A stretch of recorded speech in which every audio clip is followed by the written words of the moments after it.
How you guys doing today? It's Anthony Gangi. Welcome to another episode of Tier Talk. Guys, we're going to have a very good discussion today. I'm going to have Connie Alleyne on and Joe Paponio, and we're going to be talking about an incident that happened.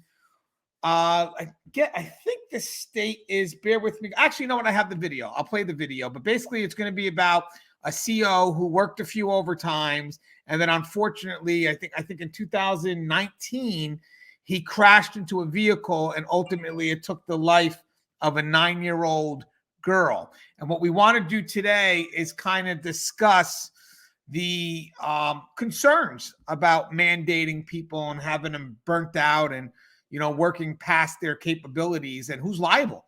I mean, is it the facility when something like this happens, or is it the individual? And today is going to be a very controversial discussion. We're going to play it from multiple perspectives. Hopefully during this discussion, you guys get some good tips and advice along the way as to what you need to do if you are getting mandated. But we also want to provide a perspective from the management side, what they have to do and the things that they have to accomplish. And again, it's going to be controversial because not everybody may agree with the management perspective. But we do want to put that management perspective in this video, because that's the only true way we can really get a good view of what these concerns may be. And again, it's a serious issue. A 9-year-old girl's life was lost.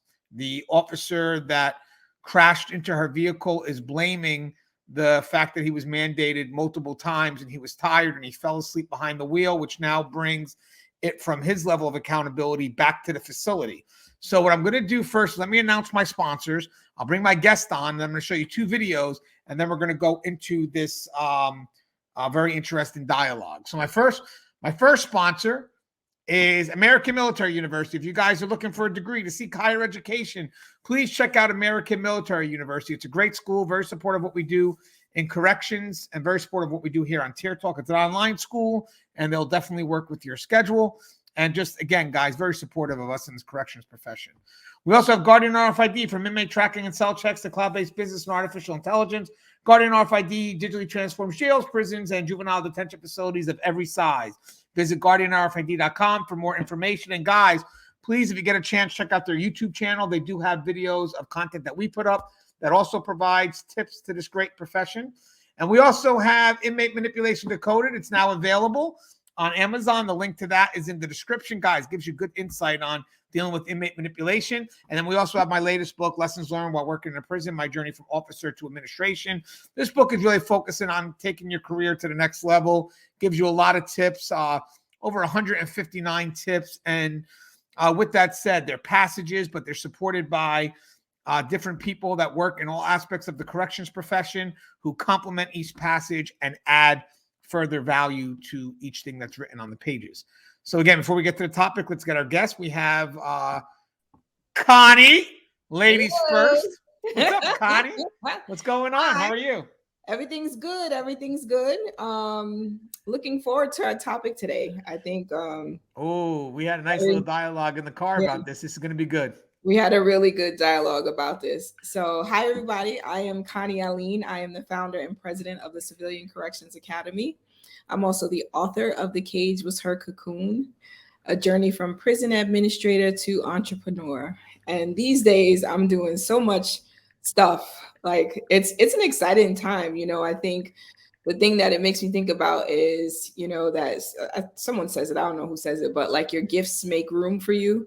I think this is one of those instances where Gangi and I, like whatever this is that we're able to do, it seems to be opening doors for us, and it's all good. So I'm looking forward to continuing to pour as much of me into Tier Talk and everything that, we put our hands to. Sure. I mean, open the doors. Will they welcome us in? I mean, right now we're selling cookies at the door, Connie. You know what I mean? We're selling Girl Scout cookies at the door. But you're right, Connie. We've been blessed to just be considered for a lot of these opportunities. Hopefully the one is going to be working out soon. And again, just having you with me along the way is awesome, because I don't know, you just have this perspective that is unique to this profession. So I'm honored to have you on the show. Honored to call you a friend and a lover. Sorry.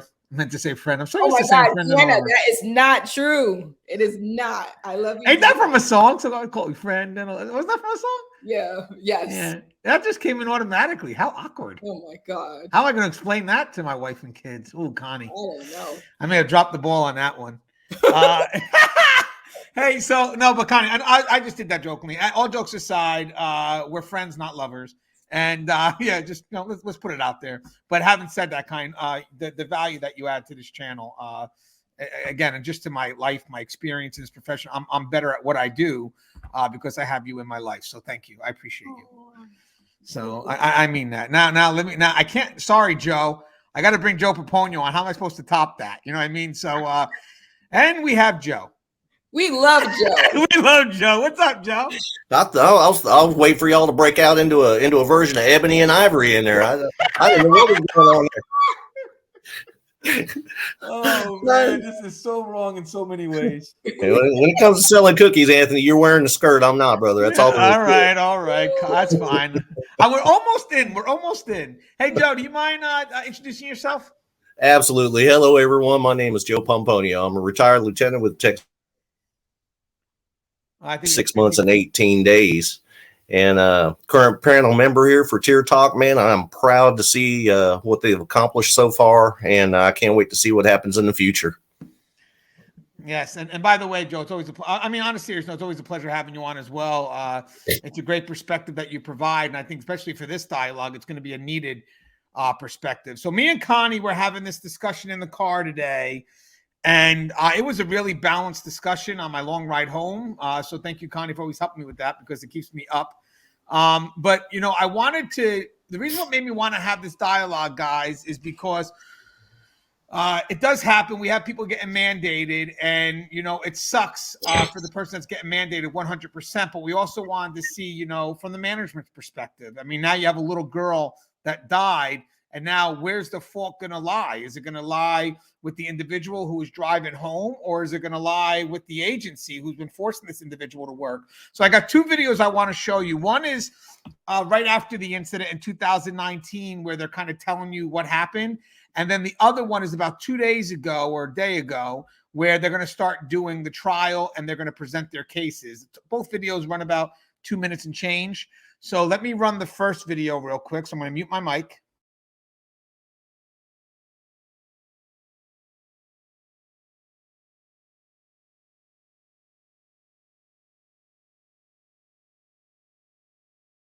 Overtime is the norm at Cumberland County Jail. Of 128 positions budgeted for corrections officers, only 101 are filled. Their union head says staffing is at its leanest level in his 12 years on the job.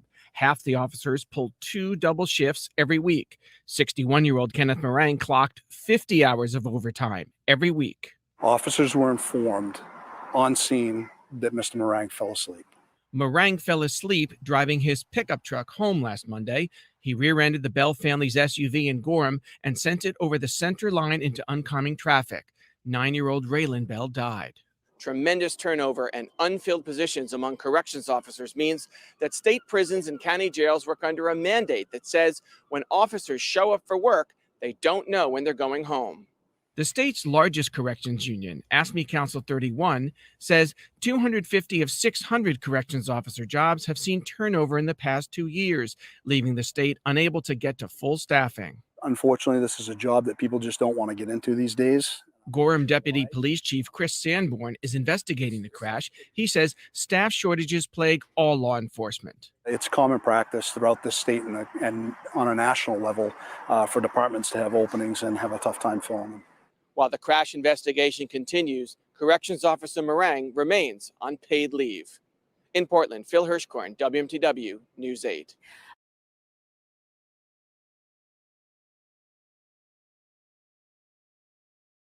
All right, let me get the second video now. So now we're looking at a few years ahead of schedule. So, a few years ahead.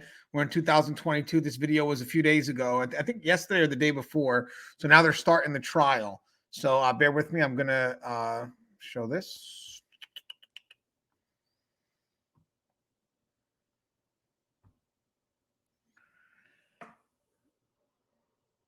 This morning, we're expecting to hear a little bit more from the prosecution in the manslaughter trial of a former Cumberland County Corrections officer.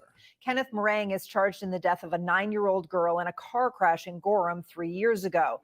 Police say back in July of 2019, Meringue slammed into the back of an SUV, pushing it into an intersection. A child in the vehicle, Raylyn Bell, died a few days later from her injuries. Police say Meringue admitted to falling asleep at the wheel. In the days before the crash, Meringue had worked multiple 16-hour shifts at the Cumberland County Jail.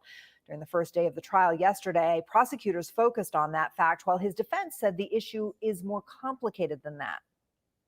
He was really tired that day because he had worked a 16-hour shift the day before.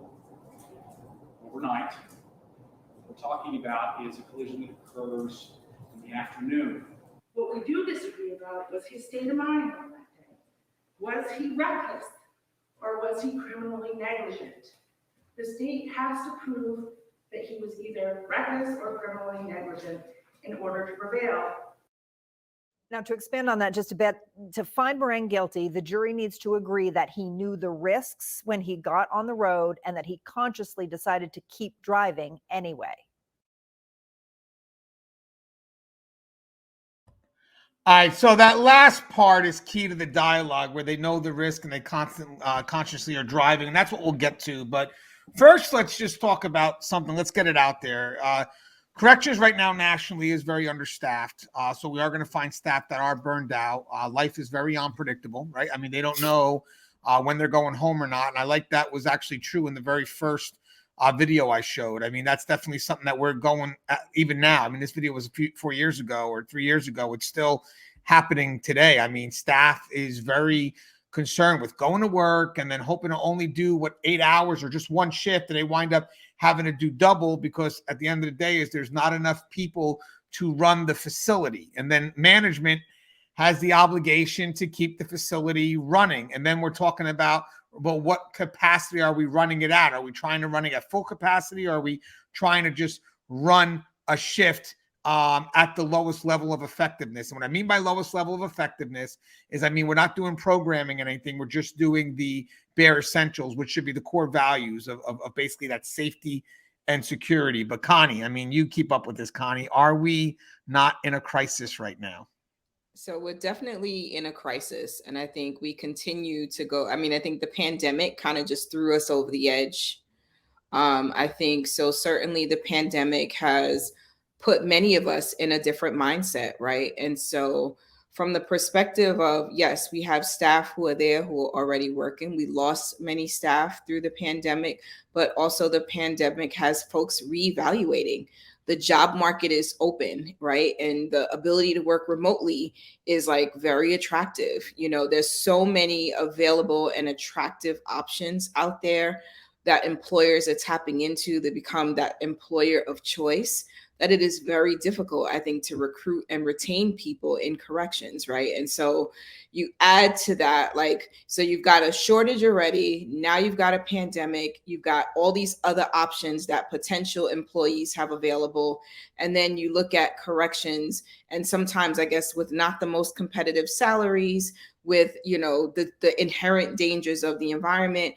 All those things are things that are not particularly attractive for new people coming in. So then you just want to, I mean, I think from a safety security perspective, certainly we got to keep the operation afloat and we got to maintain safety. And so I think there's a point where we do start to reduce, you know, which posts are going to run, and, you know, what's the least number of people we can mandate within a day. There's all these things that happen, right, when those decisions come about. But I feel like the reality is that we can't sustain that. And so even if someone gets a respite or a reprieve for one day, right, like they're probably sort of bracing or preparing for the next day, right? So yes, we know that, you know, this staffing issue, I mean, we've got augmentation happening in some states where you're pulling non-uniform staff onto the line to kind of support, you know, custodial activities. There's like all kind of things that's happening. And I think that is all because we are in this space of staffing shortage. I just want to mention, you mentioned about the pay. So if we could talk about Meringue, before he retired, this is in Maine, Meringue earned about $21 per hour, or a gross salary of about 43,659. He clocked in 2,654 and a half hours of overtime, worth an additional 82,750 in 2018, and was on track to continue working a lot of overtime the next year. Through the week before the crash, Meringue had worked 1,671.38 overtime hours in 2019, according to county records. So here's what I did. The 1,671.38 in 2019 was equivalent to around 32 hours a week extra, because I divided that by 52. Now, if you do the 2,654.5 divided by 52, that brings it down to 51 hours a week. That's not saying he's doing 51 hours every week, but it's equivalent to 51 hours a week. Maybe he had bigger weeks. Now, the biggest issue, it's not mentioned here. Doesn't Amazon pay $19 an hour? Yeah, hey, there's people right now that rather work at a Walmart or Target, right? Like, that's what I'm saying, right? When you think of the nature of the job, right? Like, and it's not to minimize his pay, but like when we think about the staffing shortage and the challenges that we're facing, right? Like, you got to look at, like, so where else could you go work without the inherent threat of danger every day and still earn $19 or $20? And listen, that actually may even be on the higher end. When you start going down south, you got officers that make a minimum wage. Now, the unique thing about this right now, as I said, when we're looking at it, is the first question that always comes to my mind when this happens is the person being mandated or are they volunteering? And I think that's a big difference when it comes to where the fault's going to lie. But before we get into that, I want people to know that when you have an understaffed facilities, there's going to be a lot of things that management should make an effort to do. So we're not really mandating people 2, 3, 4 days in a row. If that means that, management is going to try to limit the facilities operations. Like, again, I think that if we're really short staffed, I know it gets the inmates upset, but I may have to lock down the facility and run everything at a bare minimum, because I'm not looking to mandate staff past 2 or 3 times a week. You don't want to do that because, again, they have no energy. But there should always be effort to mitigate whatever overtime you can if you're going to start pushing people past their limits. Again, should be something. We don't want to make that a norm. Like, I don't want to push people into 3 or 4 shifts of overtime a week and still try to keep the facility under normal operations. That's not what I'm doing. I'm just trying to making sure that the facility can run at its bare minimum. Would you agree with that, Joe? Yeah, I mean, I think everybody's suffering to the point where, we're robbing Peter to pay Paul, and we're trying to do what we can to keep a unit operational enough to, where the facilities are being, kept off the radar. As a shift supervisor, man, that's tough because, you're responsible for a lot. You're responsible for the safety of your officers too. And, down here, these officers are either working a 4-on, 4-off schedule, 12-hour shifts, or they're working a 6-on, 3-off schedule, which are 8-hour shifts. Either way, you're either being kept for 8 hours past your shift, or you're being kept for 4 hours past your shift.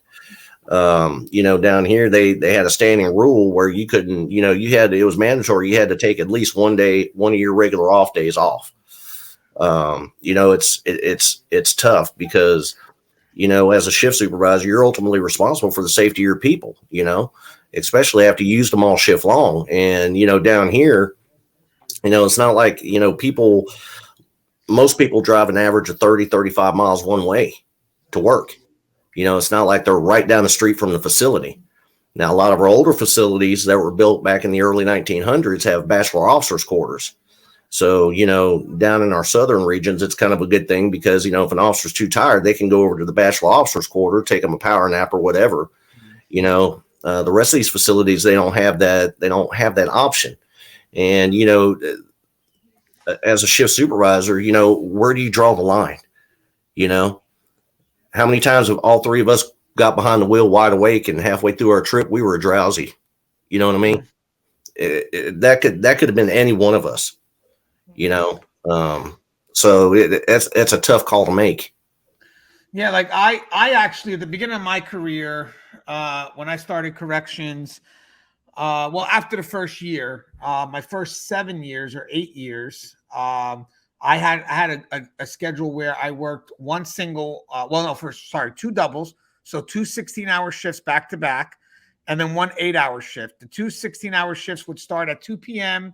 and at 6 a.m. Then I would go home, get a few hours, and then go back, do it again, and then go home, get a few hours to go back and do my single. I lived an hour from the facility, so you got to add an hour there, an hour back. So, you're looking at probably getting about 3.5, 4 hours power nap before you could do it again. But here's the difference. I chose that schedule to get 4 days off. So now it's on me. That's up to me to make sure that I'm rested and I'm able to do this, because the moment I can't, I'm the one that's liable because I chose that schedule. The only time it would suck is if I got mandated on my single, because that could happen. And then now I wind up doing 3 doubles in a row. But with that said, when you work in corrections, you should be able to give some amount of overtime. That's part of what's expected of your duty. So again, I would make sure I did what I could to be rested for those 3 intense work days. But mind you, I also was lucky enough and blessed enough to have Tuesday, Wednesday, Thursday, and Friday off. But again, this was a schedule that I chose and I held myself accountable for. So again, I would like to go talk to Connie about this real quick, and then Joe. But a lot of us may choose those double hours or those double shifts to give us some days off during the week. At that point, if you are tired and you feel that you're overworked on a schedule that you choose to do, who should be held accountable for that, Connie? No, that's so loaded, because then you said you choose. So clearly, if I chose to do it, then I am responsible for the decision that I've made. I am accountable for that decision.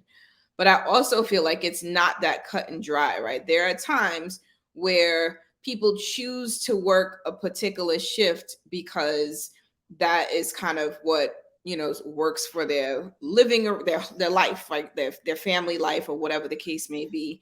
But also, I was talking to someone the other day, and she was telling me, well, I chose to work these hours because I didn't want to come in and then be mandated, right? Or work your whole day and hope that I'm going home today. I would like to know, these are the days that I'm doing doubles, and I could mentally prepare to do the double, as opposed to coming in, hoping that you go home and then end up getting mandated anyway. So I know for some, no matter what, that aspect is a choice, but the mandation is not. Well, here, if I can add, so here's the funny thing, guys, though. So I want to be the devil's advocate in this, because I want to make sure we have a good discussion. So whether I agree with it or not, I'm going to present a perspective that's probably not usually presented, which is from the management side, because there is liability here. When something like this happens, you're going to have people pointing the finger. So my thing would be this, is that I know it's not a lifestyle, let's say, you may choose because you have to take care of other things like a family obligation or not, or I get that 100%. But from the facility, it's still a choice because they're not forcing you to do it.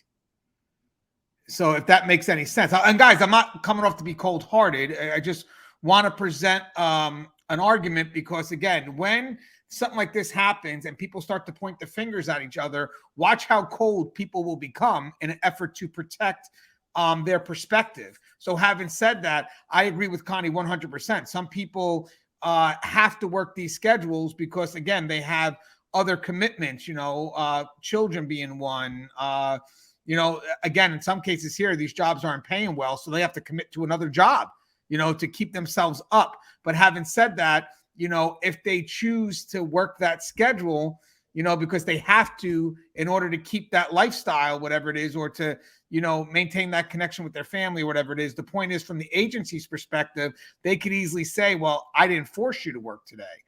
That's a choice that you ultimately made. And again, it's a play on words technically, but this is what happens when everybody's pointing the finger, and instead of us working together to figure out how we can help this individual, we now start taking sides in survival mode.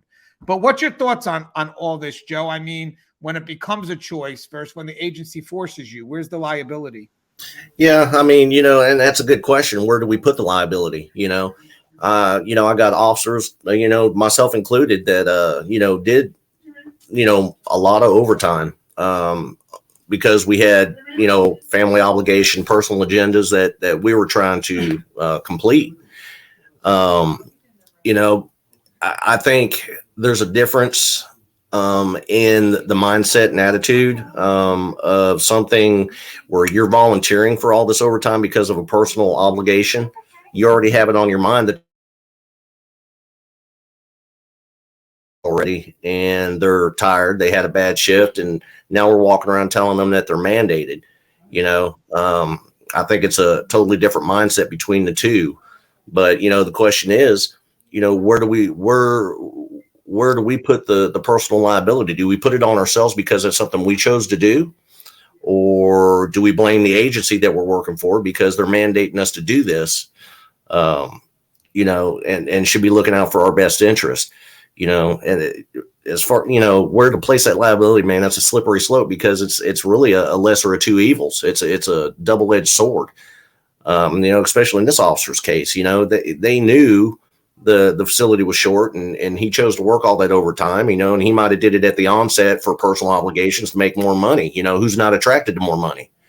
But then it became an issue where the staffing got so short that, you know, it wasn't about the money anymore. Now it's about the mandation. So your mindset kind of shifts at that point. You know, this ain't fun no more, because it was fun when I wanted to do it for myself.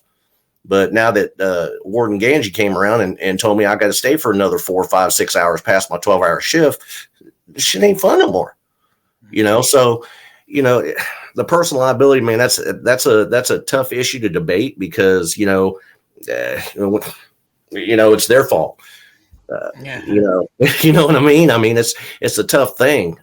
You know, big difference in doing overtime when you're 20 years old, you know, 24, pulling all these stretches, when you got that energy, versus being 40 and 50, doing these 16-hour days, 6, 7 days, sometimes 8 days a week. And, you know, I've seen officers go as many as 22 days straight, you know, and it boggles my mind that they have the energy to do it. You know, after 4, I'm tapping out.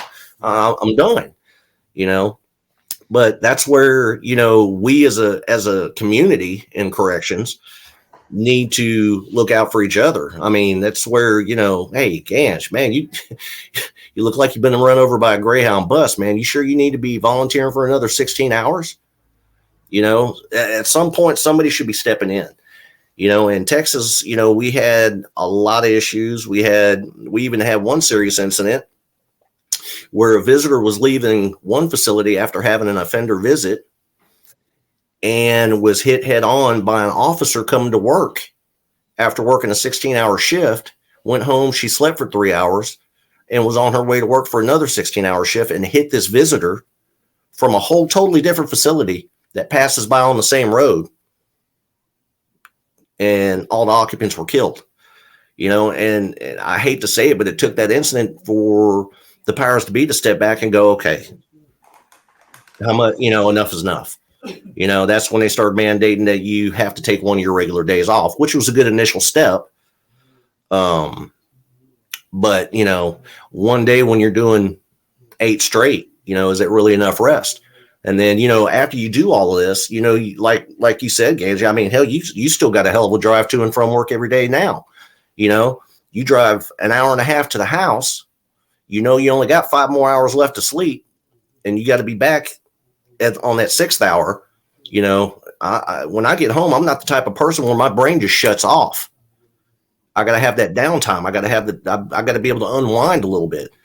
If I climbed right into bed after a 16-hour shift, man, my head would spin for 4 hours, and then I'd get 45 minutes of sleep. And then, you know, so, man, this is a good discussion. It really is. It's a good discussion because it has multiple perspectives, because now when this occurs and he points things back to the agency, what can the agency say in return? Now, guys, when we have this dialogue, when we start to think of what the agency could say in return, these are going to also be tips that you can also apply in case you're dealing with it right now. Because again, a lot of the facilities right now are dealing with understaffing, and unfortunately, what could be more permanent, maybe better incentives to get people in, they're doing things that are more addressing symptoms. Like in one state in Michigan, me and Connie were talking about, they were bringing in retired officers. It's like, oh, that sounds great on the surface, but in the long run, it's just fixing a symptom. It's not really addressing the concern. So having said that, I mean,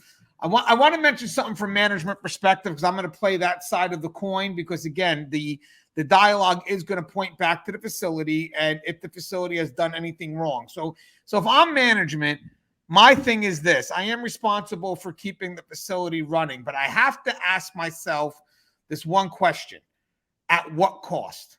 Right? I mean, that's ultimately the key. So when I said earlier, and what I meant by the least effective, what I mean by the least effective is that the department, the agency itself wants everybody, even probably outsiders, the public, they want these facilities to run where everything can be done. The rehabilitation, all this stuff, programming, whatever it is. And then you got to have the safe and secure facility. To them, that's the most effective a facility could be. It's the balance between safety and security, programming, and rehabilitation modules, transitional stuff, whatever it is. Now, having said that, when you're limited staffing, especially custody staff, you cannot get that stuff done. So therefore, we're going to go back to default mode. So when I look at, if I got to mandate people to keep this facility running, and my facility is literally understaffed as it is, I'm not looking to be the most effective when it comes to running these programs.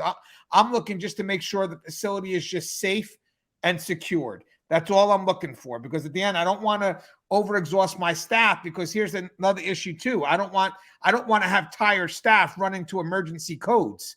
You know what I mean? So having said that, I want to do what I can to also make sure the staff I have can handle the necessity of what it takes to run a safe and secure facility. The last thing I want is people here that are exhausted because I'm worried about running programming 5 days a week and I just don't have the staffing for it. So I'm going to go into this default mode. The first thing I'm going to go for is, okay, guys, right now, what do we need to just run this facility at the lowest level, which is basically how we're going to run this facility like it's an overnight shift.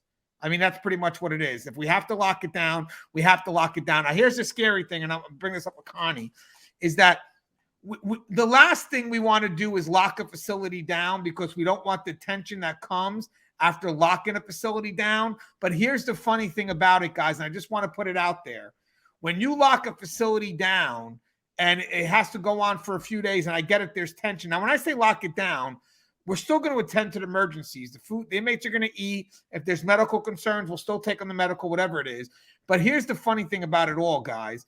I know we're concerned about the tension, but the lockdown is what's going to get the public support to give us the better incentives, because they know we have to get this facility running. They don't want their people locked down. So all of a sudden, the public starts pushing for better incentives to get more staffing, so then their loved ones could be taken care of in the prison. It's a rough road to go through at first, but it could be a necessary road in order to get the public support. What's your thoughts on that, Connie? Because that's not easy, I know, but would you agree? I mean, it's a step that could have to be taken. Listen, from a medical perspective, we would be pushing back all the way. I mean, and it's not because we don't understand the lockdown, right? We understand that is what we need in order to function at a minimal level of safety and security, right? Like, that is what we're accomplishing. We're restricting movement. We're eliminating movement, you name it. But like, I think it's all the other things that kind of get compromised along the way when that decision is made, right? So I'm thinking about many facilities, the amount of people who are on medication. Just imagine if we didn't have the med line coming in to get meds versus nurses or medical having to go out and do meds in all the various housing units, right? That could be like a monstrous sort of undertaking in general, right?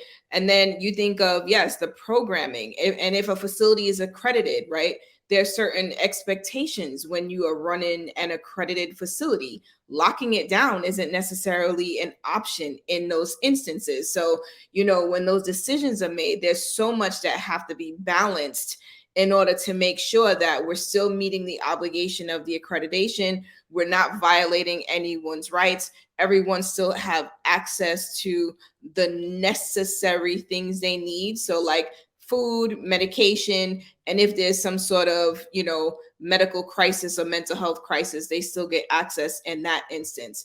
But certainly it gains everyone's attention because the inmates cannot have visitors when we're on a full lockdown, right? And so that is a dynamic that comes into play and becomes very stressful, I think, in the housing units and to the families who are receiving the phone calls, right, from the population. And then everything else that trickles. I mean, I don't know. I mean, usually, legal visits still happen even when we're locked. And I'm trying to think of anything else that might be restricted when we go into sort of like that skeleton sort of operation. But I feel like the reality is that sometimes we need it. And in this instance where, facilities are running low on staff, that may need to be the thing that we do. I just know that that's not sustainable. Yeah. Well, first, yeah, I agree. I mean, so basically, I mean, that would also include taking inmates to rec. I mean, the big point is that when you have the inmates out, do we have enough security staff to manage whatever emergent situation could arise when those inmates are out? And I think the funny thing is when you have an understaffed facility and we have to start locking it because we don't have enough staffing, the public's push is now going to help us get what we need. But the funny thing is that tends to be symptomatic too, because you got the National Guard in Florida, these retired officers coming in where we're looking at, Michigan? Yeah. Michigan. So, I mean, these are just a desperate approach because, again, had we got the right incentives to begin with, we would be looking for more permanent solutions. I think that the biggest thing here is that the effort to lock it down, I agree with you, Connie. I'm saying the effort to lock it down gets the concerns out there because no one seems to be listening when it comes to understaffed unless it affects their specific loved one. That's the funny thing. I mean, we're telling people we have these issues and nobody cares until their specific loved one is affected by it. And now all of a sudden, now we get a little bit of support that starts to trickle in. But again, I think like if they were to argue like, well, the inmate should get rec 5 times a week. It's like, yeah, well, I can't do that. Here's the reasons why. No, here's the funny thing, guys. Most people from the outside will try to challenge what we do operationally until we stand up and say we can't. I want people to know that because most of the time we get weak leadership that says we can.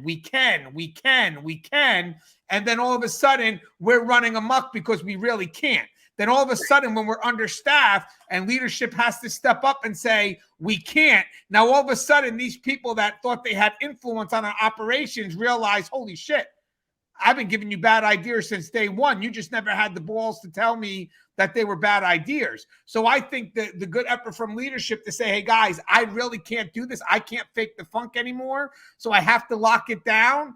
When you get that person that was willing to say yes all the time and all of a sudden they're saying, well, I can't do it. I got to lock it down.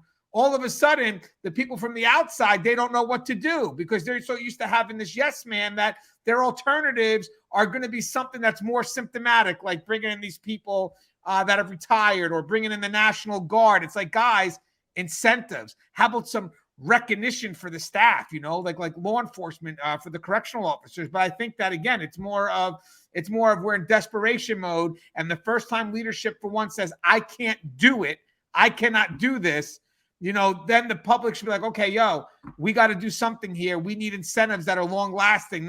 And real quick, another thing is I'm not looking to get my son a visit this week. I'm looking to get the system back and running. So a lot of the times when they go to fix something, it's like, okay, you know what? We'll do our best to get visits out this week and a phone call out this week. So let's get the National Guard or let's get some symptomatic responses. It's like, guys, this is not kickstarting the system. This is not what we need. We need to do something more foundational, like as I said, like better incentives for staff. So now it's like, okay, now we're in motion. Can I add to what you were saying? So like there's an aspect that I want to add some balance to, right? So, you have that person who's kind of being the yes man, right? And I would hate to think that the person is just being a yes man without information, because a lot of times our voices aren't escalated, right? Like, so the complaints that I can't manage, this is too much, this is too much, this is too much, may not always make it up the chain. And the chain, higher up in the chain, they're thinking we make it happen. They're not necessarily recognizing that the folks that are on the front line are actually struggling with a thing. So like for me, it's like, we've talked about many times that like we've got to use our voices, right? Like, it's not enough for something to be an issue and we stop documenting and we stop talking about it. Like, we just comply. And so sometimes us complying is sending the message up above that we are able to manage, right? And so it's just adding to that perspective that yes, you may have a yes man, but you also may have a misinformed man who's up there over promising because he's assuming he has all the information in order to make that promise. Well, here's it's just to fuel that we need to always make sure that if something is not doable, it's not working, it's going to have a significant impact on operations, that we're bringing those concerns forward, because we can't always expect that they know everything that's going on the front line. Right. So the thing is, when they ask the questions at the highest level, those questions should be brought down to the lowest level, because the people that answer it don't understand the process. They're only there to deliver an outcome. So the problem is that when they ask them, they're like, okay, sure, we can get it done. We can get it done. And then they kick it back to the people who are involved in the process, who may be saying, yo, this time we can't, so your promises are not carrying any weight anymore. So I have a feeling the people that ask the questions about why something can't be done should not go to the people that only see the outcome. They should bring the questions further down to the people that develop the process. And that's what I'm saying. I mean, if we're understaffed and I'm telling you, for once, I'm telling you I can't get it done, that's not the person that's going to be able to explain why it can't be done. That's the funny thing. The person may finally say, shit, maybe I am in over my head. Maybe when they asked me all this time if I could get it done, I was blindly saying yes without understanding the process of what it takes to get it done, until finally it just can't get done. Now, the people that need to say, you know what, we need to go down, walk that facility and see what's really going on. Because the funny thing is I don't trust this guy's exhausted effort. I don't trust, because I want to see for myself. Then when they go down there and they start interacting with the front line, they start seeing the process, the front line starts to show them like, hey, guys, I don't know what you've been told and how we're doing things, but let me tell you what we've been doing and why it hasn't been working months ago. So, I mean, think about this. But let me just mention that, too. That's another thing. By the time the person says it can't be done, the facility's already been compromised, because they've been operating on conveniences as opposed to, the actual practices that should be done to keep a safe and secure facility. And the sad thing is, guys, when they start running understaffed, the most needed tool, safety and security, is what gets overlooked. Because again, if it's not, no one thinks about what could happen. All they think about is what's happening right now. I mean, that's the sad thing, but it's true. In corrections, we have to be worried about, yes, what could happen now, of course, but what could happen. And the funny thing is that really can't be expressed from a distance. You need the people to come down, walk into the facility, so I could show you the liability right now of what could happen if we're not properly posted and you want us to open this facility. But what's your thoughts? A lot here, Joe. That was great, Connie. That was great. That was a good discussion. What's your thoughts on that, Joe? There's a lot there. Yeah, there is a lot there. I mean, when you're looking at a facility that, like Connie says, that's accredited, we have certain, ACA standards that we're obligated to meet, not only custody wise, educational wise, and medically wise. Like in our state, we got to have at least a 92% attendance as far as education. With the exception of the 2 times a year where we do semi-annual shakedowns, where we lock down for a week and shake down the institution. Medical, it never stops running, no matter what. You know, and that's in play for a variety of different reasons. Like Connie said, you know, you have in some of these facilities, you have offenders who are taking heavy duty narcs like Thorazine, you know, and several other what they call direct observation therapy meds that have to be taken in front of nursing. It can't be done at a pill window with a correctional officer. You know, the nurse physically has to monitor these offenders taking this medication for compliance reasons. You know, whether it be medical, whether it be psych, what have you. You know, and as far as reporting issues, the people at the top not knowing, you know, I'm just going to put it out there and just say it and call bullshit, because the people at the top know. They know, because us little people have to send reports to the medium people. The medium people have to send those reports on to the mid-level people, and then the mid-level people send those reports on up to the big people. Hey, Joe, let me ask though real quick. They may know, but do they understand? Absolutely, they understand. Because I'm saying, like, do they actually know, like, in my mind, the further they are removed, do they actually know the process that the front line needs to take in order to make this, in order to truly run a correct operations, or most of them just outcome driven and they expect production as opposed to truly understanding the process of what it takes to produce a running facility? A little bit of both, but at the same time, you know, take for example, when I send my report to the warden saying that out of my 36 category 1 positions, I only have 11 of them filled.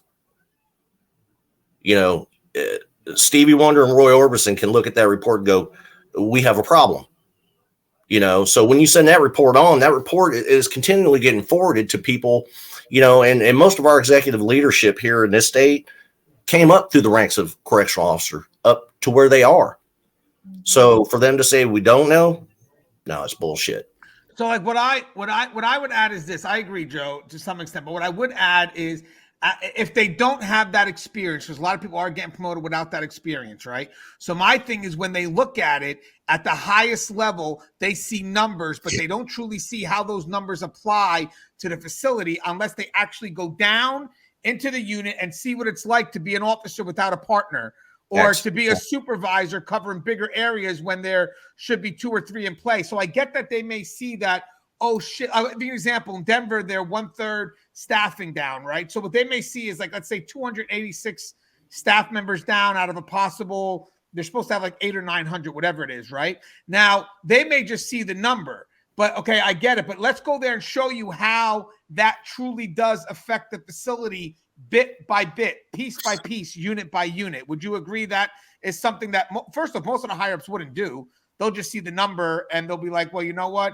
We can make it happen. Guys, we can't. This is how this number is truly affecting our facility. So, I mean, I get what you're saying. But when it comes to lockdown, I mean, that's in our state, the warden didn't even have that call. That call has to come from above him. So, you know, institutionally wise, you will never see a lockdown unless, you know, all hell is just broke loose. You know, the train has jumped the tracks. You know, as far as the executive leadership, you know, how many of them see the numbers but actually don't have a clue? Maybe a small handful. But at the same time, when it was the old verbiage, ignorance is bliss. If I don't see it and I don't know about it, I don't have to report it. You know, there's been times where they've gone to our state legislative budget board and, you know, things were brought to light and, you know, all of these senators and representatives are like, well, why in the hell didn't you tell us you needed help? Because we've gotten so used to doing shortcuts to maintain compliance, to keep ourselves off the radar, to keep the offender's family members from calling and saying, my baby's not getting wrecked, my baby's not getting his meds, my baby's not getting his phone calls, or not getting their visits, what have you. We've spent so much time navigating around what we're actually supposed to be doing by the grace of God and still keeping a facility somewhat operational is been our own downfall. You know, us saying, yeah, we'll get it done, instead of being strong enough to say, hey, there's no way, you know, and where do you pull that trigger? Because there's been times where, you know, people have leaned on me to get stuff done. Absolutely, boss, I'll get it done. Not a problem. But that's because I knew I had the staff to get it done. You know, and there's a big difference in saying it and actually having the staff to do it than not having the staff and saying you're going to get it done and something operationally happens. I mean, nationwide, look at how many homicides we've had inside the penitentiaries. Look at how many suicides we've had inside the penitentiaries. Historically, just in the last two and a half years alone, that could have been prevented if we had the staff, you know? And how do we justify that? How do we answer those questions? You know, and at some point, you know, saying we're short-staffed, we're short-staffed, we're short-staffed. You know, at some point that's going to fall old, and it kind of has at this point. You know, it hurts my heart to see us nationwide, you know, state, county, private facilities, short-staffed we are, and it boggles my mind, because 5 years ago this wasn't even a topic. Short staffing wasn't even on the radar. We weren't even talking about this, you know, and now all of a sudden we're such at a critical standpoint that we're robbing Peter to pay Paul. And when it hits the fan, we're looking around to see who's getting chunked under the bus tires, you know? And it's crazy because, and you said it, and you kind of said it, you said it yourself. You kind of go into that self-survival mode, you know? You start looking around and you're kind of taking notice, and you're taking votes on who's going to chunk you under the bus first. And it's crazy because that's how bad, staffing wise, how critical we are nationwide. And, you know, which leads to all this overtime and mandation. And the problem is that we're mandating these people quicker than we can get. You know, even hell, we got retirees coming back working now, and we're still short. The problem, the sad thing is, also mandating is a symptomatic solution too. It is. It's something that just rolls right off the administrative tongue. Okay, yeah, it's you know what I mean? Right. It's about quantity over quality at that point. But the only thing is even when we had this discussion about the gentleman that you know, fell asleep supposedly behind the wheel and killed the 9-year-old. I want people in management to know, and this may actually go above the institutional management, more to the higher level agency, is that you could get questioned the need for that mandate. I mean, that could be something that could be brought up. Like, you know, how do you justify mandating this person 2 or 3 days in a row if the person was mandated? Now, it's funny because some people will believe that they needed to be mandated to keep the facility operating at full effectiveness, which is, again, programming, whatever it is that they got to implement. And some will feel that you didn't have to mandate them because you could have just kept the facility running at the lower end of effectiveness, which is just the safety and security. That's like totally unfair, right? Like, and you can't win. In the moment of everyday operation, and you trying to make sure that posts are adequately covered. I mean, I'm thinking many days we had his option A, option B. We had all these things laid out to make sure like medical was always appropriately staffed. Mental health was always appropriately staffed. We had enough people to do meds. We had enough people to do MAT, like you name it. Like you could plan for all the best case scenarios, the worst case scenarios. In the moment, here are all the moving parts, all the added pressures. It's been weeks of you trying to stay on top of this thing. And this day, something happens that's not favorable, right? Like it is very unfair for any one person to now get called 3 years later to question what was going on that made you make that decision in the moment, when we know that this has been a long-term issue. Right. Like that's the one thing, like I would never be able to get behind. Now, granted, yeah, you coulda, woulda, shoulda, right? Like that's all the stuff, you know, after the fact. But what you in the moment with me making this decision, right? And I would like to say that managers are making the best decision they can in the moment with the information that they have. And yes, it's awful when these awful things happen. Right. But like, why is it that somehow we now okay recalling what happened 3 years ago because we now know what the fallout was? Like, we know that these things are like bad. All these mandates back to back to back, even those who volunteer, there should be a point where they get cut off too. Right. You Absolutely. Might be volunteering, but like as your manager, I can see that this is not good for you or for our operation. Right. And there's a point where even though I need a body, you are not the right body for this. Right. And the funny thing, what you're saying is 100% correct. Like right now, unfortunately, with the criminal justice system corrections, there's an inconsistency in the way the pendulum swings. I think if we should still remain with the understanding that safety and security is the core value. At the end of the day, this is what cannot be overlooked. So if I'm looking to mandate somebody to run this facility, and again, we're in desperate times, desperate hours, I'm mandating that person based on the need for safety and security and not nothing else. I mean, that to me is where we need to be. Now, when you have the pendulum swinging, you're going to get pressure from the outside mandating to keep the facility running in normal, which requires more. And it's like, hey, guys, I got to stay true to my guns here. I need fresh staff to deal with emergency situations. I got to send this batch home. And at the end of the day, these are the people I'll mandate based on the needs to fulfill our safety and security efforts. But we also have to always remember, right? Because I think it's the fully operational is one thing, but we still got court runs, we got hospital runs, we got reasons why staff are out of the facility as well. And it's not always taken into consideration. Like, I think sometimes people are looking at the number. Oh, you got this huge number, right? But we've got X amount of inmates going to court. We got X amount of inmates going to different specialty appointments, going to the hospital.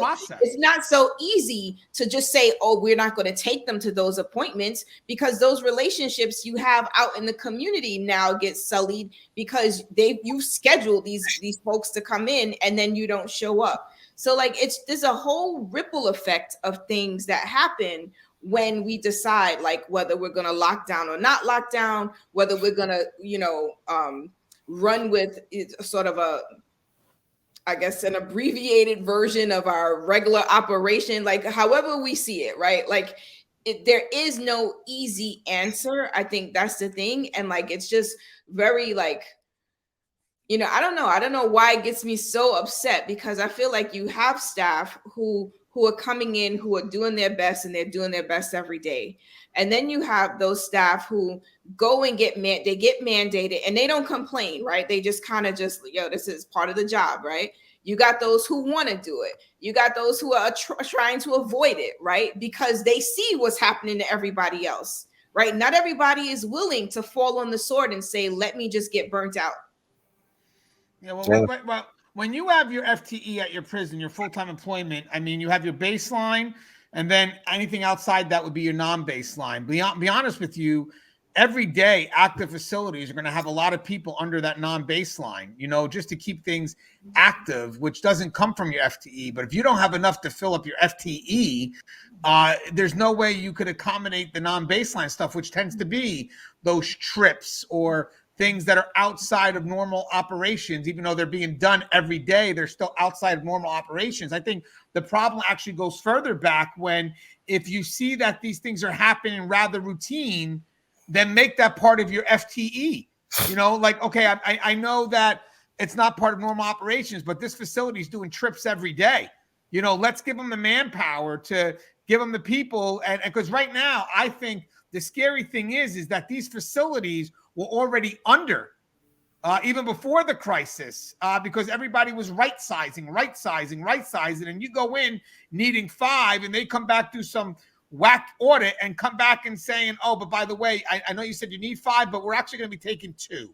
It's like, whoa, that went backwards. And that's why a lot of people are afraid to put in what they need, because the concern is, I'm going to put in, I need 5, and I could truly express it because I balance the RDOs and these are the posts that I have open. And all of a sudden you go in putting in for this audit, and the audit comes back and says, yeah, I'm sorry, I know you went in for 5, but we just relooked at it and we actually see that we can actually take 2 or 3. Now, the problem is when they do that, they're not looking at operations. They're not looking at the process. They're looking at the numbers.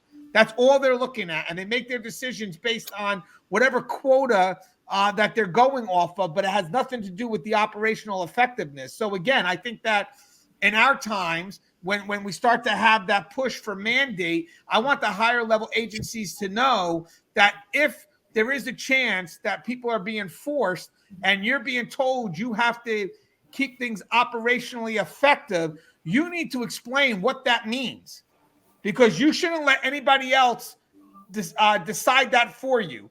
If someone tells me, hey, Gangi, you got to keep your facility operational effective, and let's say I'm under, I'm going to say, okay, guys, but here's my definition of being operationally effective today, why I'm understaffed. I got to get the inmates fed. If they need medical, they need medical. But for the rest of the day, they're staying locked in because at this point, this is all I have. I can't push for anything more. Now, granted, guys, as we discuss this right now, so got to get to that other part of the discussion real quick where who could we say is at fault? And I want you guys to listen to this because as we express this thought, again, there are going to be tips here, but so you get an officer right now that says they were mandated multiple times. They did not volunteer. They were mandated. Then they go in the vehicle on their way home after their third or fourth double, and they take the life of a 9-year-old, the story that we have right now. Based on that, you expect the defense, the person, the officer that got into the accident, he's going to go ahead and say, hey, listen, I was tired, guys. I worked at this facility multiple times in a row. They mandated me, and because they mandated me, I fell asleep behind the wheel.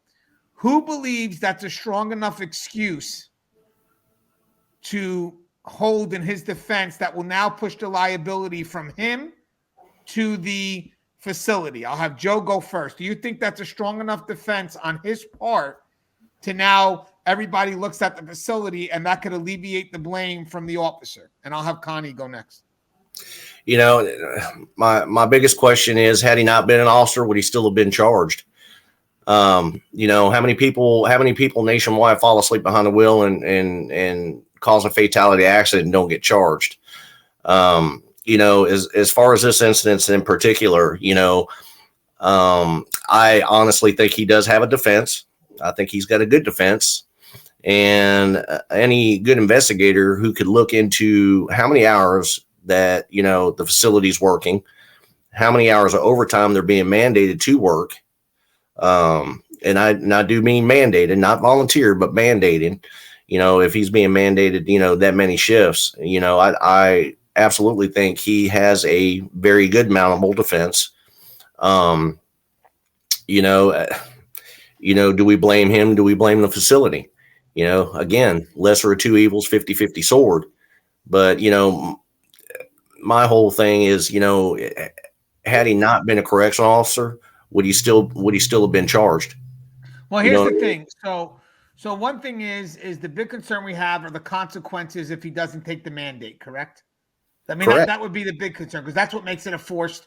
I want you guys to know it's forced because if the person doesn't take it, they could. I mean, absolutely, because you think how many people have been forced mandated, and you know, after the third or fourth time they said, you know what, screw it, I'm out, I quit.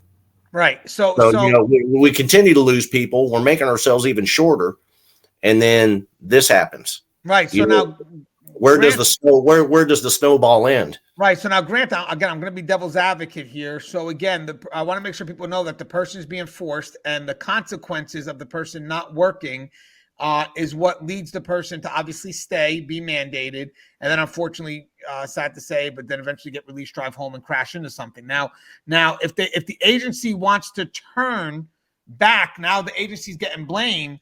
The agency, okay, yes, I did force this individual to work, correct, but this person could have documented their concerns that they couldn't drive home. They could have told, again, I'm being devil's advocate. They could have told me that so I'm hoping that there's documentation that can help this person's case. Like if you were mandated multiple times in a row and you don't feel up to working it, you should at least document it and say, hey guys, I just want to tell you, I told you I'm not good to work today, but I am being mandated. I just want you to know I'm not feeling good. Also, before you leave, it may go as far as saying, hey guys, maybe I'm not good to drive home. You know, because again, that could be played out with agency lawyers. You know, you went home. Did you tell anybody you couldn't drive home? Also, when you started feeling tired on the road, did you go ahead and pull over on the side? So again, there's accountability for the agency for mandating him, but also there is some level of accountability for the person knowing that I'm tired and then still hopping in a vehicle, driving home, or if they're starting to fall asleep behind the wheel to try to push through to get home.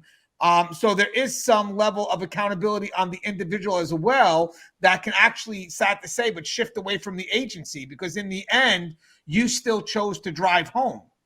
That's the scary part. And again, I'm just playing devil's advocate because I respect both, but I have to showcase that because the reason why I'm telling you that is because that's why those are steps that you should take before you drive home. Is I don't feel good, or hey guys, you at least at the beginning of the shift, this is my fourth double.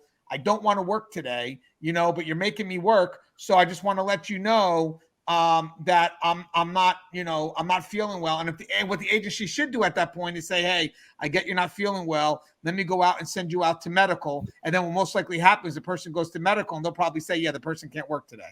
You have to go that route. Listen, that all takes into account that facility or that organization has a culture that allows for staff to come forward and say, I'm not feeling well, or I'm feeling tired, that there is this culture of empathy. And I mean, I'm just thinking if we're thinking I need today to run operationally, whatever effectiveness we can, whatever decision we make on how it's going to run, I need you to work. I come and I tell you I'm tired. Do we have a culture where staff feel comfortable to say, I'm tired, I can't work today? And how many staff would we allow to come and say, I'm tired? If you do it, then you do it, and everybody's tired, right? Because we're accepting I'm tired as enough of a justification to not do their mandate. Like, where does that leave us, right? Because it's almost like, well, we're gonna shift blame a little bit because there's a personal accountability, which I agree. There is a personal accountability here. He's tired. He didn't have to get behind the wheel and drive. So I'm not taking that away from him. But I also know there's times you're tired and you just want to push through and make it home. Let me just get home so I can get in the bed, right? And Exactly. you don't. And you that's all you're thinking in the moment, right? And you're not thinking, I might just fall asleep, right? I was just having this conversation with my mom, literally just this morning, where she was like, oh, I was driving. She went to Pennsylvania to go visit like my aunt or something. And she's like, I was feeling so tired and I felt my foot getting light, right? She stopped at a light. She felt her foot was getting light. And she was like, oh, I need to pull over. Right. But like when you're just trying to get home, how many times do we push through and overestimate our ability to stay awake? Right. So, and I'm not excusing this at all. What I'm also saying, though, is it would be nice if every manager in these facilities are so empathetic that we could just come forward and say, hey, listen, I'm feeling tired. Can you mandate somebody else? Right. So again, I'm going to be devil's advocate on this. I got to be the bad guy here, but I do agree with you. But let me be the bad guy. One thing is, if you do have someone tired and we're concerned that's going to open up a Pandora's box where other people are going to say they're tired, well, that's pretty shitty peers, because again, you're putting management in this universal precaution mode because they're more concerned about opening up a Pandora's box as opposed to doing the right thing. Having said that, whether management has an empathetic ear or not, you should still say it, because you can't leave anything like this in ambiguity, because the lawyers will rip it apart. You're not saying it. That's your EEO experience. Well, no, I've been on the other side of these too. I mean, the point is that's why we say if it hasn't, the rule of thumb in corrections is if you don't document it, it's never happened. I don't care how it's received. I don't. At the end of the day I'm still going to document it, because the moment I don't document it is the moment something happens and they could say I never told anyone. So, and by the way, the more they don't listen, the more it actually helps your case later on, because like, hey, I documented this 20 times and they never did anything. And now on the 21st time, I still documented. The concern is a lot of staff may tend to get disenfranchised and give up because they don't get the immediate outcome. This isn't about immediate outcome. This is about being strategic. You're playing checkers, but this part demands chess. This is not about checkers. This is about, 6 steps ahead. So having said that, if they said, well, no one's going to listen to me when I say it, well, that means that you didn't say it that day, or, well, I'm afraid if I say it, other people are going to say it, but you still didn't say it. Management's job, the funny thing is once you show something to management, they do become responsible. And the funny thing is that there is a limit to what they can and can't do if it's taken to a high enough level. I've seen people that are untouchable or think they're untouchable until someone says, you know what, I'm going 12 rounds with you. You know, you may win around this facility, but I'm going to go the distance, and eventually someone's going to see this perspective. And what they do is they take it to the highest level, they win, and they get compensated way above what you could think most people would get. I've seen it, you know, but having said that, a lot of people choose not to go the distance because they get disenfranchised because they think the immediate solution is within the facility. It's not. That's why you're documenting it. You're documenting it because your solution isn't within the facility if they're not compliant. It's like, well, I'm not going to say nothing because the warden doesn't care. But that's why you should say something, because if the warden doesn't care, you've exhausted that level. You go the next level up, and you will find someone that does care when it goes outside of the system's hands and directed to the justice system when you get your lawyers involved, and watch how much people switch. But the one thing that does not work is for people to not say it because they're disenfranchised, because then when it hits the court, the first thing they're going to say is, well, why didn't you tell anyone? Because they never do nothing anyway. Why didn't you tell anyone that day that you were tired? That's on you now. And the problem is now something has just happened, and now you have nothing to fall back on to let the people know that, hey, I've gone through this day by day by day by day by day. This is the pattern of behavior. I keep on getting ignored. And I will guarantee you, if you do enough of that pattern to show the ineffectiveness of your managers when you have that concern, if that shit was to hit the fan, that person can come up with a bookload of documentation that showed that each time I brought this, I was ignored. That's going to hold tons of weight back on the department, who now has nowhere to go, and they're securely on the defensive. Because when this happened, I will guarantee you the department would know this is going to come back at us. So what are we going to do? We're going to bring it back to them. The moral of the story is there's always recourse, even though you may not always see an immediate outcome. If you document, and those documents begin to move up the chain of command, someone will hear you. And if there is some sort of outcome, at least you have a paper trail to support that you have informed all of the appropriate parties that you are having a hard time. Yeah, because in the end, but it's true. In the end, it's no matter's ever going to stay within the system. For people that have that limited mindset, that think that it's a failed battle because at the end the warden's not going to listen, and that's the highest level of authority. No, that's the level that you choose for it to be the highest level of authority. My thing is I'm writing people to hold people accountable. So when I write something that's a concern, that's actually giving the warden the chance to do the right thing before I go another level up. That's not my final stop.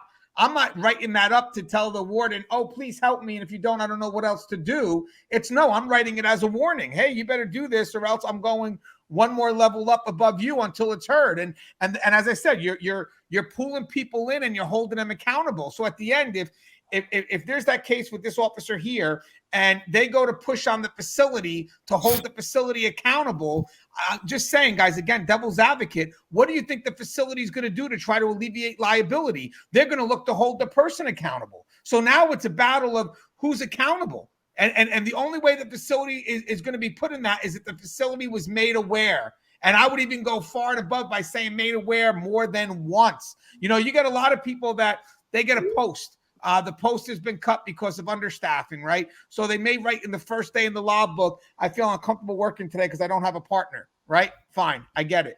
Then the second day, I'm going to write it again and tell my supervisor. Then the third day, man, they still keep putting me here. I'm done writing it. I'm done. And then something happens. Well, you didn't write it that day.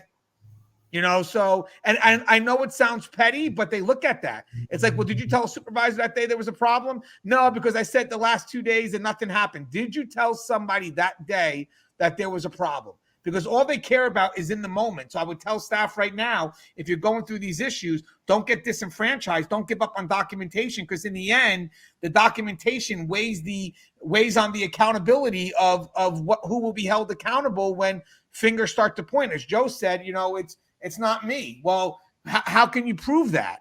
You can prove that by documenting and letting them know that, hey, I told you, man, I wasn't feeling right. I told you. And again, before I left, you know, again, you're right. Most people aren't thinking, I just want to get home. But now, mind you, that doesn't give them an excuse not to say something, because at the end of the day, if they didn't think enough at the moment to say something by the door, How could you expect the facility to know at that moment? Well, we mandated him 4 times. Yeah, but he seemed to be all right because he left the facility to go right home. I mean, I'm sure if there was a problem, he would have told us that he couldn't drive home. And that's going to carry a lot of weight because, again, there's ambiguity. Where's ambiguity go? Does the party know that there was negligence? No. Why? Because he may have worked 4 times, but he just left. He never said he wasn't tired. And then the accountability goes on to the person driving. You know, did you feel tired at all on the road? Yes. Okay, well, did you just fall asleep all of a sudden? Or were you kind of driven off? Because at that point, why didn't you pull over to the side of the road? You know, it sucks because when consequences happen, everybody goes into survival mode. And what they do is instead of taking responsibility, they could point the other finger. So what do?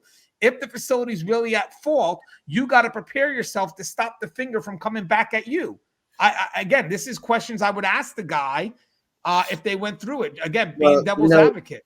You know, as a shift supervisor, there's, you know, what I did just to, you know, because I hated mandating folks, but, you know, I would talk about it every day during shift briefing, and we knew it was going to happen.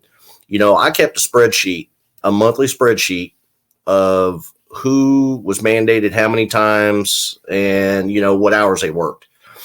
This way, and it got to the point where, you know, my spreadsheet was color coded, and, you know, it would automatically tell me that, hey, this officer has far out exceeded the number of mandates versus these other officers, you know, so that would allow me to know that, you know, okay, this boss is done. You know, I got this boss that's done, 12 days straight of mandation. And I got this officer over here that's only worked 3 and trying to catch a ghost on my ass so they wouldn't get mandated. So, you know, at least I had that tool to where I could fairly rotate the mandations, you know, and not burn out the same person or not burn out your workhorses, even the ones that volunteered. You know, hey, Lou, I'll stay. No, you're not staying. You've already done 6 straight. You're done for 2 days at least. And the good thing about what Joe did too, Connie, and it makes sense, is that so when it pushes back to management may decide to push it back to the supervisors. So when this guy points the finger at the facility in defense may either look for personal accountability on the individual, or they may push it back on every supervisor that was there that let that person go home. So it's not just you're pointing at correctional management, you're pointing at the supervisor. So Joe's system is a good system. You know, it alleviates his some liability. But again, correctional management may do these things from a distance, which sucks. You know, I'd like to see it more involved, but they may. But the problem is they're always going to go to what? The people on the floor. Hey, when you visited that guy, how did he look? What do you mean he looked tired? You didn't say anything in your book? You know, you didn't point anything in the book. You didn't get him relieved. You didn't take him over to medical if he wasn't feeling good. That's why I always tell people, if you catch somebody, let's say, sleeping on their post, the first thing you do is before you go to write them up, you know, do you need to seek medical? Are you okay? Are you sick? And then you send them medical to be evaluated. Was that done? Because, you know, we saw that he was tired. Did you notice he was tired? Yeah. Well, what did you do when you noticed he was tired? Did you send him over to medical? Did you do anything, or did you just let him at his post? I mean, the facility winds up falling apart because in an effort to find accountability, everybody's going to blame each other. And the problem is because nobody documented anything or committed to any actions, at the end of the day, we get this blame fest that winds up putting it right back on the individual who decided to go home knowing he could have been tired and never told anyone. That's because we're so critically short that we're stuck in this overwhelming vortex of accountability, accountability, operations, and empathy. You know, right. And think about this. Think about this. What Joe's saying. Kind of think about this too. At the end of the day, when the person points back at the facility, he also points back, as I said, to the individuals of that facility. So if you were the one that mandated him, you may speak on behalf of the agency up to a certain point where they believe that, okay, you know what, you may have mandated him and that may have been not the right thing to do. So now the agency now decides not to represent you because they feel that your actions were wrong because you didn't care for your employee. And it was documented multiple times that, you know, they couldn't work the shift. So now all of a sudden the agency is no longer protecting you. How do you step up and protect yourself? You know what I mean? I mean, it's hard because again, it becomes this shifting of blame where nobody takes accountability, and then it has to go through what? Where was everything documented that could alleviate any level of ambiguity, so we know where to point? And if nothing was documented, the accountability is going to go right back to the person who decided to drive home without letting anybody know that they weren't capable of driving. Now, again, do I agree with it? No, there's nothing perfect here, but I think the dialogue today was an effort to let people know how things could turn. It could turn easily because that point to the finger now points at every supervisor. Now, all of a sudden, you got the supervisors like, yo, he never told me. Like, he never told me. We know that staffing is an issue, right? And in most places, we should already have some sort of system in place that helps protect staff, right? Like, so in Joe's case, he's more organized, right? He put something in place to make sure, one, he's being fair and equitable as mandates go out, but also he can protect himself in his decision-making process, right?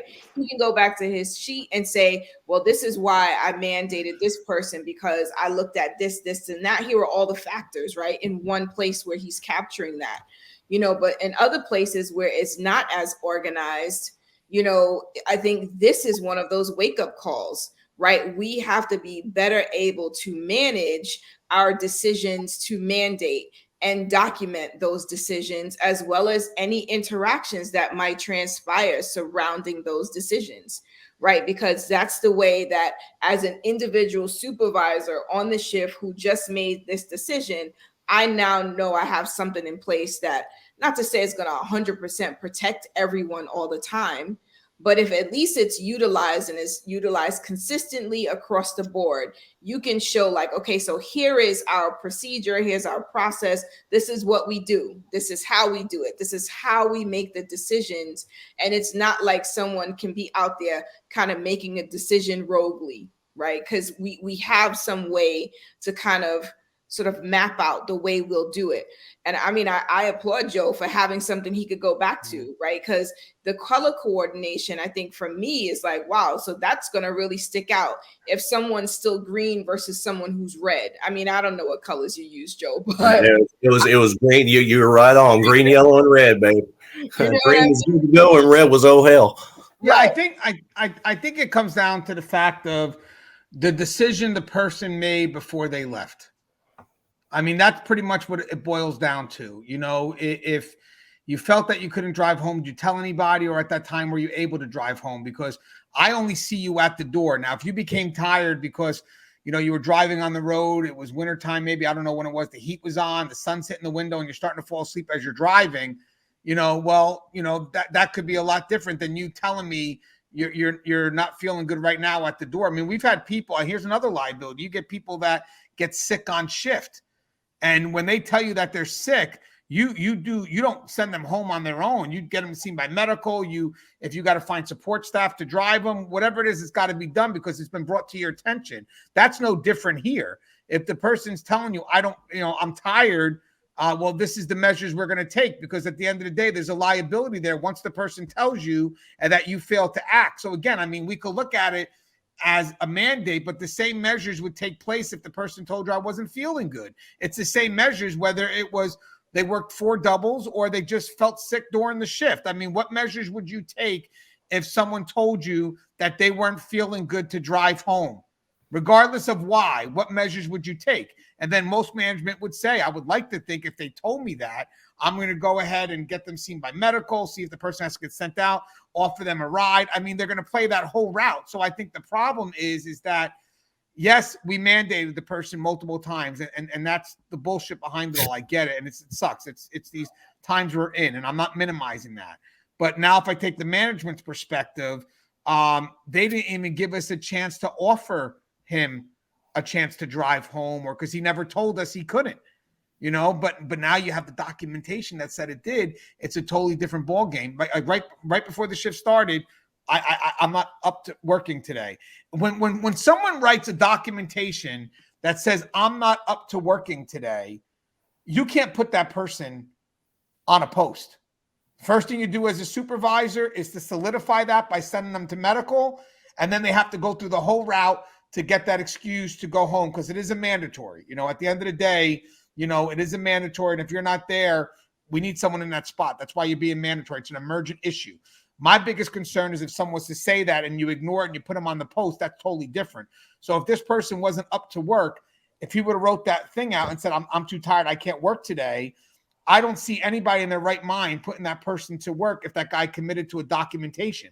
And then the manager would say, okay, I know you don't want to work, so I'm going to send you to medical, and then medical will go ahead and they'll make the decision. Now, granted, here's the thing. If they were to write you up for saying that you don't feel good and medical says that you weren't able to work, there's no way that charge would ultimately stand. Even if the institution was biased against it and they got you on it, then you bring that to the union or you bring that to a higher level court system and it will get wiped out, because if the doctor hasn't cleared you for duty, there's no way an administrative overrule on that would exist. Again, even if it exists at the facility, don't give up there. The point of the arguments here is that a lot of people think the facility has the final say all. No, that's the beginning of accountability.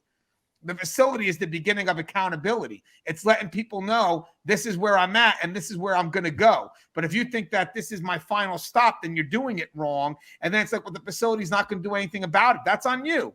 Your job is to bring it up a notch. So if you say you don't feel good, they send you to medical and they still give you the consequences, you go home proudly because medical, didn't clear you. And then you get ready to bring it up to court and you watch who wins. And then you can even add a little stress behind that. I was sick and they told me I was going to get fired. So I'm going to sue for stress. I'm going to sue for a bunch of things, and watch the lawsuit that will entail when you have medical saying that this person wasn't cleared and you force them to try to come back to work. Again, thinking that the warden would have the final say. Now, let me ask you something. In your state, Gangi, are you saying that your medical actually assesses the officers? So what we would do, depending on the emergent situation, if it's emergent, medical does have to help. They can't leave somebody, life in danger. They have to assist, but ultimately we look to send them out. But technically, our medical could get involved and say that, this person has to go out 911 because they have to take care of the individual. So our medical department, even though it's not, I don't know if it's in their contract, they're never going to leave. Like if a staff member hurt themselves, the medical is not going to say, well, nope, that's not our job. We can't look at it. No, they'll look at it, maybe do an initial assessment, and then ultimately the person will be sent out to care through our doctors or whatever their choice of doctor is. But I've never seen our medical department, when an officer was in need, to not give assistance because it wasn't contractual. And I don't think the vendor would have an issue with them if they did, because again, you're helping the person get to the treatment that they need. You're setting them up for it. So again, that's within their job description. So, and I've seen that when there's an emergent issue, medical is cleared to ensure that, a staff person is stable enough to get to that next level of care that they would require.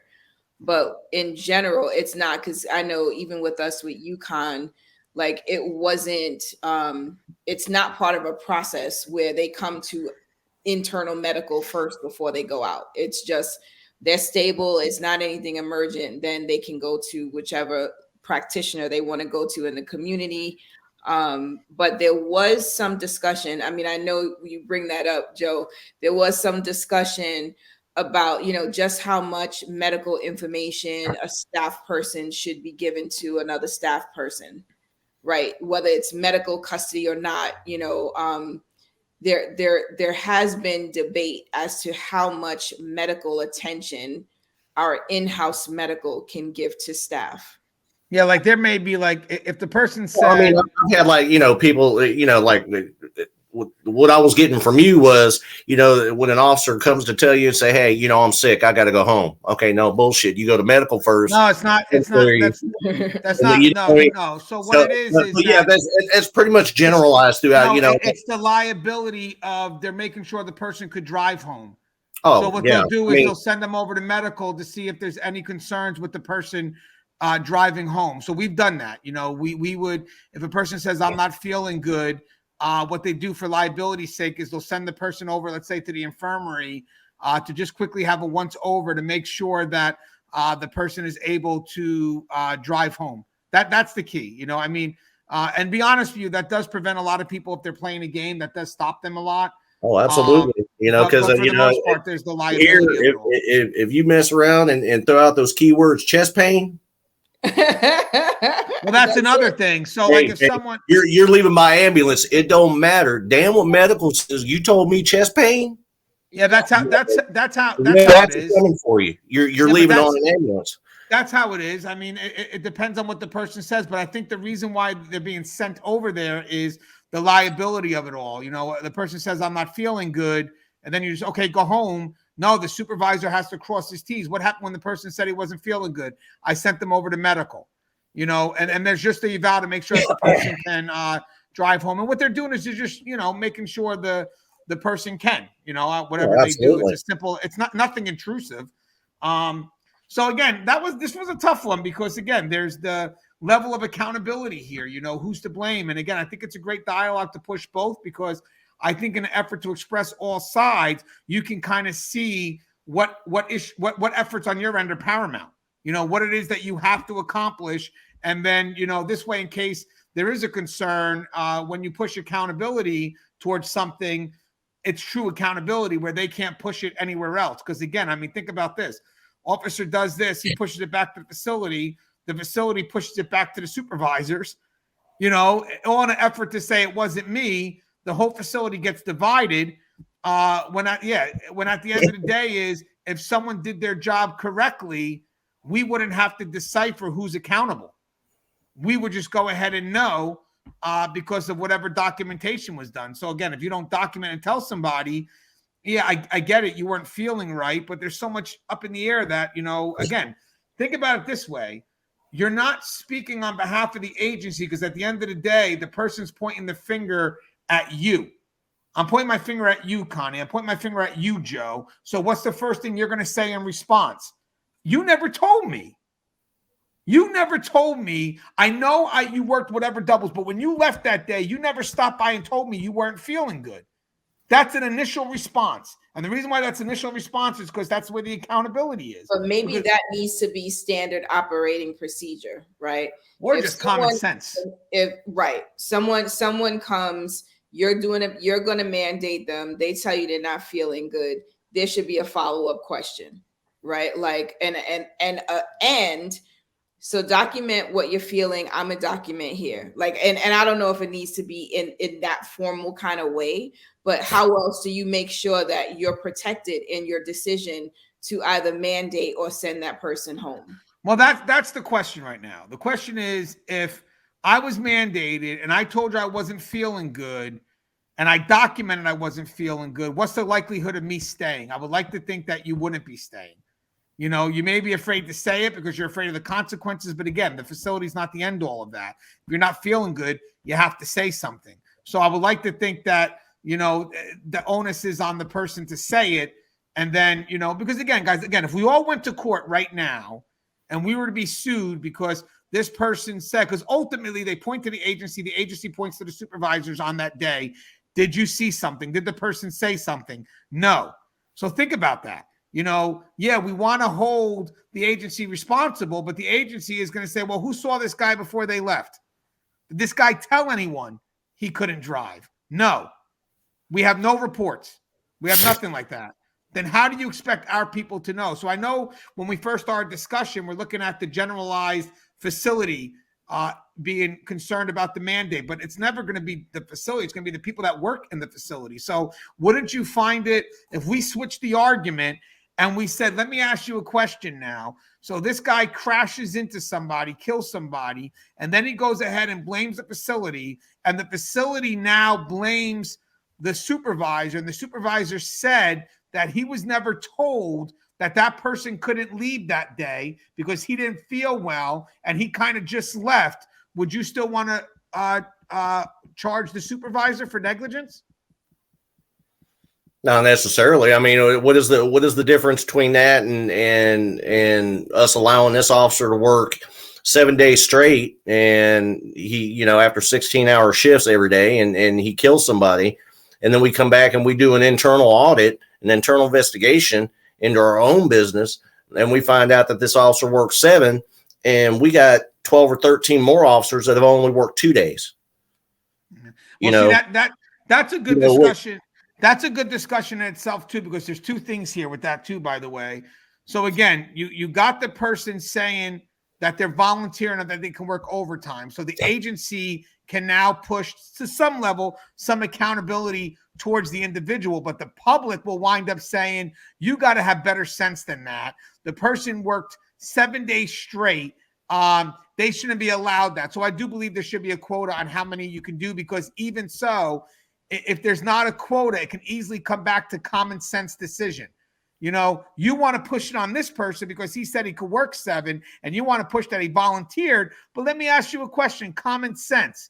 Can they work 7 doubles? Now, mind you, here's another thing too. Some states only need 8 hours in between. So they don't look for the drive. They don't look for any of that. They just look for 8 hours in between. And Texas is the same way. You can't work no more than 16 hours in a rolling 24-hour period. Right. So if you got the 8 hours in between, so if you worked, it's still not reasonable, but if you work 7 doubles straight, but you're getting off 8 hours in between, you know, that may be, well, the person did get 8 hours rest, you know, but he lives an hour away. Okay, but I may not know that. You know what I mean? Yeah. I may not know that, but I do like what you said there. If there's going to be some level of accountability coming back, because common sense would say, did you know this guy worked 7 doubles in a row? You know, and then you have to be able to justify if you did or you didn't. And if you did, that could be used against you, because that's common sense. What would a reasonable person do in that predicament? Again, but you can always push back on policy. There's nothing that says they can't work. Because here's another thing. If I deny him overtime, the union or somebody will be all over me because I'm denying his chance to work. You know, so you have to have something in policy from the agency that says after this amount of time of back-to-back, by policy, they can't work this many hours consecutive. You know, this is going to be an interesting case to actually follow through the end. And I plan on following it because, you know, since we've talked about it, you know, a lot of things have piqued my supervisory interest. As they're going to watch it, it's going to be interesting because I think we gave everybody a case. You know, how far was he driving to and from work? You know, and you know, and in the grand scheme of things, you can't get no rest unless you get where? Home. You got to get to the bed. You got to get to the pillow. You know, and that's, you know, how far was he driving? And you know, there's a lot of things that kind of piqued my interest about this. You know, I hate it for the guy because he's in a bad spot for something that he was morally, he felt obligated to do, you know, and it might have been either be fiscally for himself or because, you know, he felt he didn't want to let his coworkers down. So that again, guys, that's going to be the question. The question is, we know mandatory means we have to stay. We get it. But having said that, stay under what conditions? I mean, if I don't feel good, so if I said I didn't feel good and you're still forcing me to stay, big liability on the agency. But if I automatically assume that, well, if I say I don't feel good, I'm going to still have to stay anyway, so I'm not going to say anything.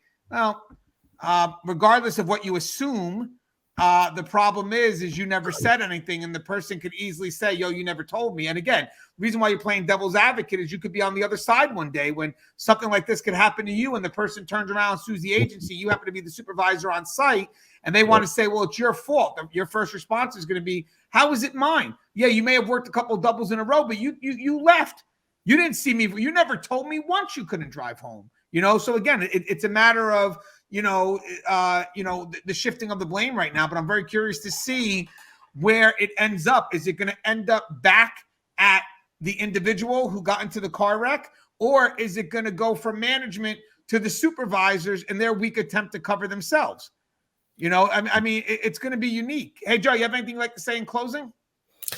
I mean, you know, this is an interesting case. It brings up a lot of good points. It brings up a lot of debate. There's really no cut and dry answer and no right thing to do in this instant.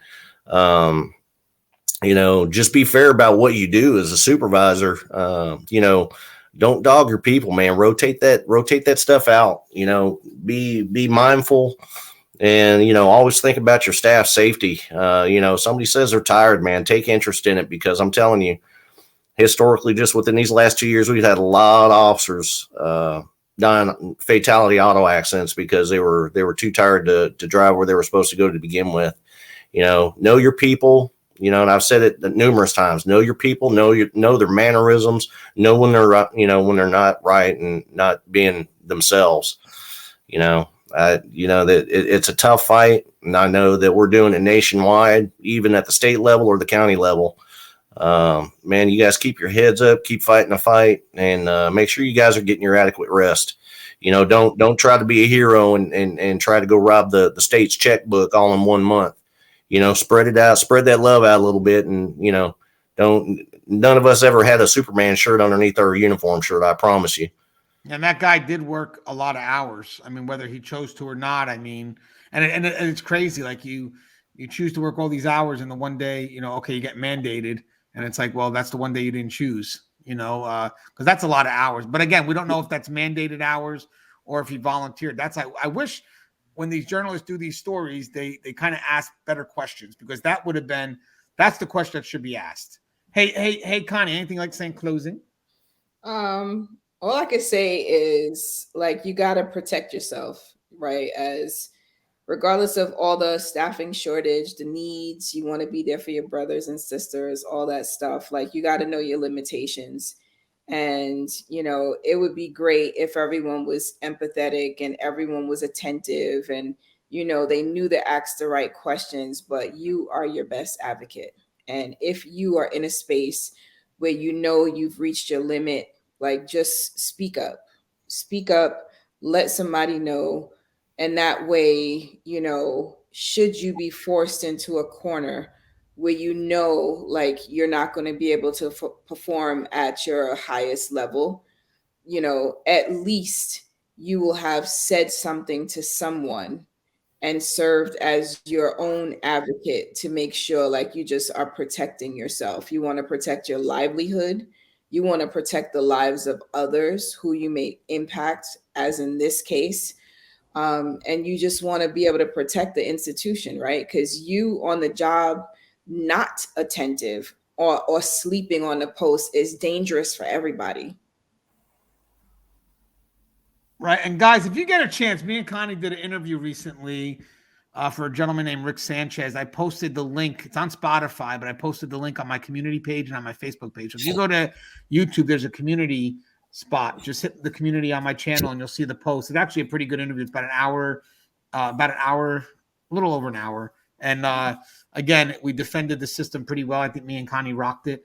And again, just in closing comments to this, I mean, at the end of the day, it's curious to see where it goes. I think the way we played the discussion today kind of shows us a little bit of what you should do in this game of chess, because that's what it is. I mean, it all is a game of chess, which eventually gets exposed when you bring it to the higher level of courts. All I'm saying is, if you don't feel right, like Connie said and Joe said, guys, you got to say something. I mean, we know what's right and what's wrong, but having said that, the effort behind it is what matters. I mean, it really does, because in the end, you have to prove that you've told them that it was wrong. That's the key. And if you fail to document, it could play out later on, because again, this is not even just about agency accountability, because ultimately agency accountability comes to individualized accountability. Watch how fast everybody separates in their effort to go into survival mode. And I think at the end, it's true. And I think at the end, if everybody's sitting there pointing the finger, we still haven't done anything to solve the problem. We haven't done nothing to solve the problem, and that's what sucks. Everything so far about what we've been doing for understaffing and all this burnout is symptomatic at best, just to get through the moment. I think we should do something more long-term so we don't have these issues again. As always, guys, the show is Tear Talk. If you haven't, please subscribe, interact, engage, comment, hit that bell. Bell's going to notify you every time I post my video. Stay safe.